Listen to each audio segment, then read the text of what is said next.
This time of the year, it's full on with Proteas. It's been a really good season. The guys up the north coast had a lot of rain, and the Proteas have come on really well this year. Different from last year when it was very dry and a lot of smoke around. This year the Proteas are really in full flush.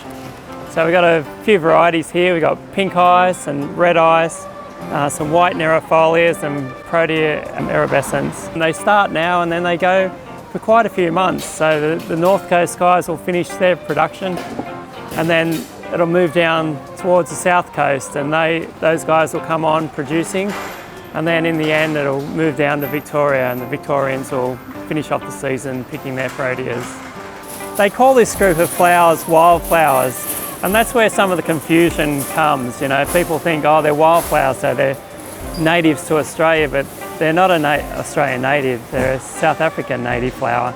If you think the king protea is a South African floral emblem, and you know, South Africa's got a wonderful flora.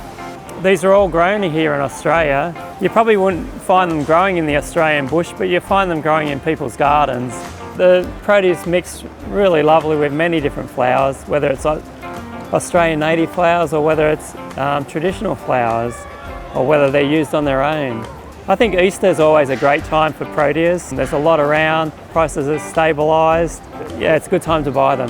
When you get at home, strip some of the lower leaves off them and cut the base of the stems.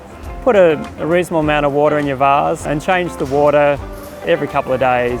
Flower always lasts for 2 to 3 weeks.